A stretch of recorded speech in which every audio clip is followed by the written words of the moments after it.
Hi, Brian. Hi, Aine. Lovely to meet you. How are you doing? Very good, very good. I just got back from Porto yesterday, and when I landed, it was raining at the airport. I was like, oh no, what have I come back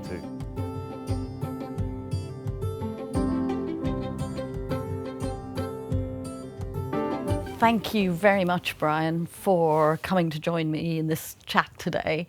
I understand you've done a huge amount of work around access to medical school, particularly for those who wouldn't normally think about a career in medicine. Well, thank you for taking time out of your schedule. And it's really nice to listen to other people and hear their experiences, and hopefully the college can do things to enable people to have similar positive experiences. Yeah, that's a lot of what I do at the moment, is trying to work with organisations just to widen participation, get people into medicine. Yeah, Yeah. I understood that from you. You've set up a system for helping students, I understand. What motivated you to do that? Yeah, I mean, so I set up what's now a charity called Into Med School, and the aim of it is to widen participation, get more people from disadvantaged backgrounds into healthcare careers, in particular being doctors.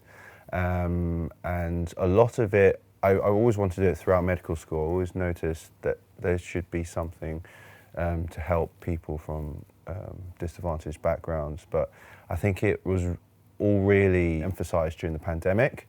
I think that it really highlighted the disparity in our communities, and showed the importance of our healthcare professionals and having a workforce that really represents the communities that it serves. Yeah, I'm sure that's right, so that they can understand the issues. So what's your story? Okay, yeah, I mean, so I'm currently an F1, a specialised F1 doctor in North London, at Norfolk Park Hospital. I grew up in South East London, and I didn't have any doctors in my family. My mother was a nurse before I was born, back in China. Then she gave that up when I was born to look after me and my little sister. So that might be where I sort of had got my first interest in Caring professions. Yeah, exactly. Yeah, I always looked up to my mum, and I always wanted to. I was always impressed by how she was with people, and even though she gave up nursing, she never sort of lost that human touch. So I was really interested in sort of following her medical-ish footsteps there, and sciences were the only thing that really made sense to me. I was really bad at school. I had to have an assistant teacher growing up through primary school. Was that because of language? Yeah, language. I was a year behind everyone else. So I learned how to read and write quite late compared to a lot of other people. So numbers and science and stuff made sense to me as well. So that might be another reason why I went into medicine. But yeah, then grew up in South East London, and then went to medical school. I went to Cambridge, University of Cambridge. Fantastic, well done. A competitive place to get in. It was really competitive, yeah. I didn't expect to get in, but I'm really fortunate that I did. I had 3 great years there, and then I moved to Imperial College in London to do the second half of medicine and do my PhD as well at the National Heart and Lung Institute, and then this is where I am today. Yeah. Fantastic, fantastic. Actually, I think sort of counter to what people believe, Oxford and Cambridge have a great record of taking in people who are from less privileged backgrounds. It's impressive how they've changed their model, and clearly not been disappointed by taking people who don't have, say, medicine in their family. I was the first in our family to do medicine, though there are oodles of teachers in our family, and it's slightly ironic to me that I kind of end up in an education emporium. Yeah. But yes, I went to a convent school, and I was the first to do medicine in the entire school. And wow. So what got you into it then?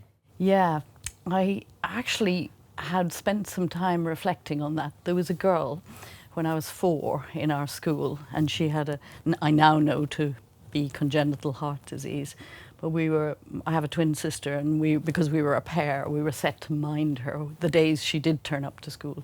But she had cyanotic congenital heart disease, and she couldn't breathe, and she used to purse her lips to increase her end expiratory volume, I suppose.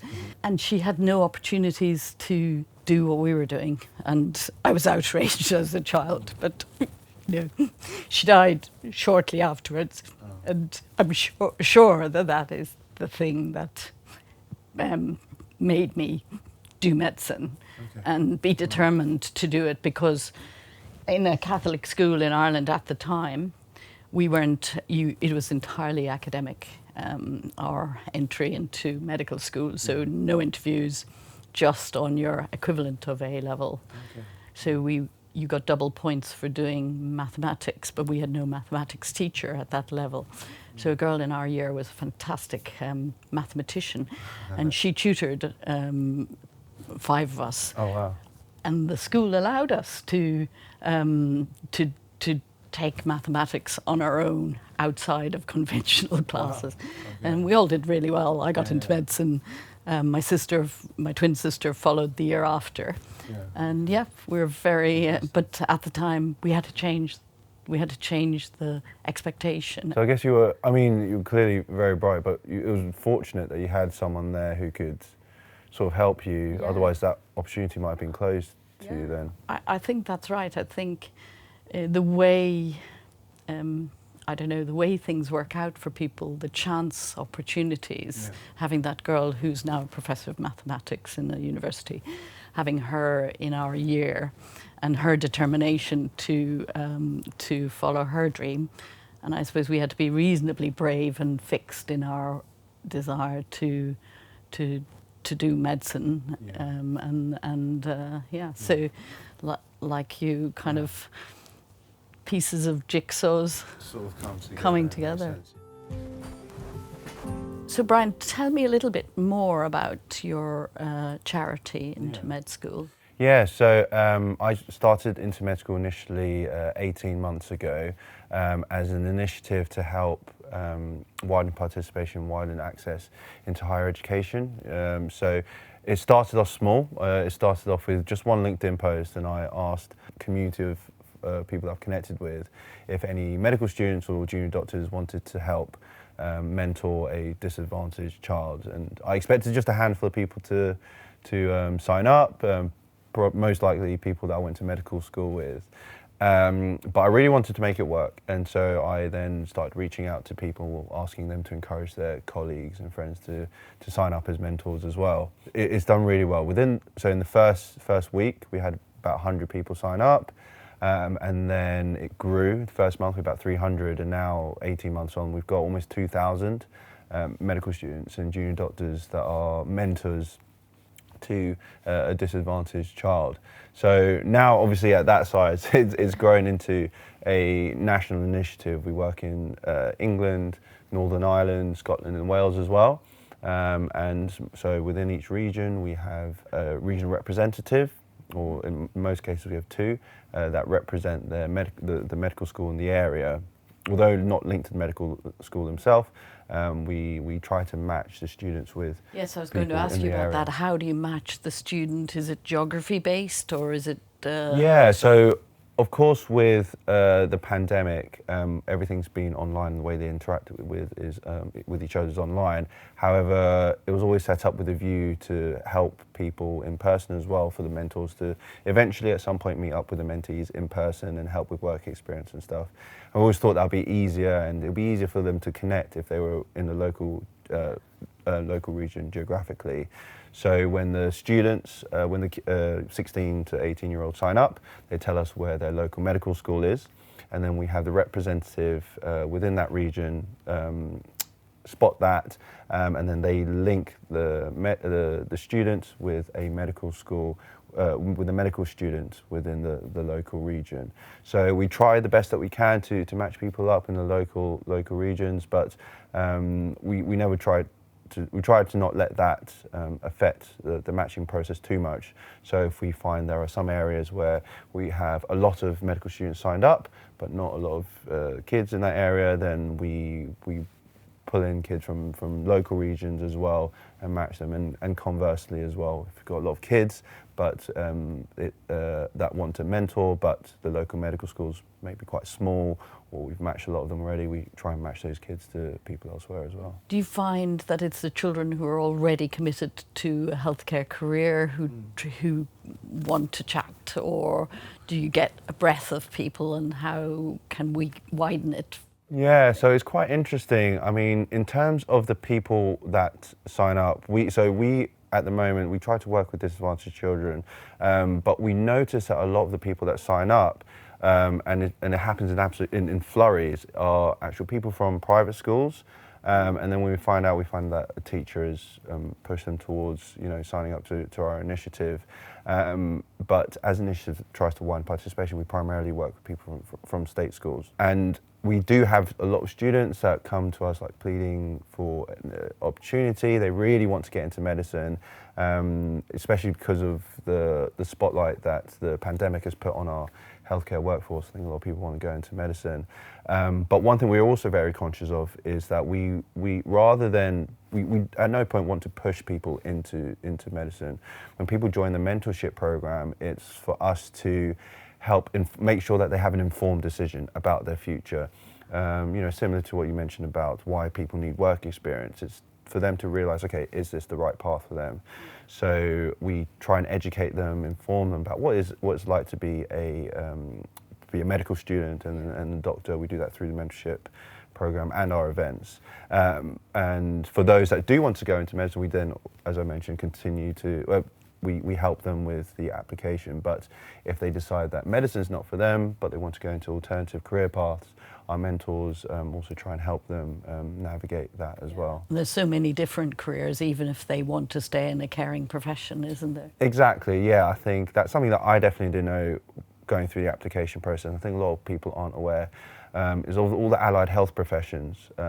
We do talks from nurses, from midwives, from physiotherapists, occupational therapists as well, just to, as I mentioned, help these kids make an informed decision about their future. That's fantastic to have so many people willing to help. Have you had any success so far? Yeah, I mean, so this will be our first full academic year in the initiative, but we've been recognised by a lot of other organisations for the way that intermed schools run. As I mentioned, so recently we've just become a charity, which is fantastic. It opens up a load of different opportunities for us, but we've also been recognised by the Medical Schools Council as the most sustainable widening participation initiative last year, which was fantastic considering we'd only been around for a little time. And we also work with a lot of organisations like the Royal Society of Medicine and other organisations that want to support initiatives like ours, trying to get people into medical school. And we've also opened up a lot of grants as well to help kids in their application, be that through helping them pay for admissions tests or go to open days and things like that. Okay, so real practical stuff. Yeah. So there's a whole load of people at our conference. We've got doctors of all grades. We've got some allied healthcare professionals. We've got some people from management and leadership arenas.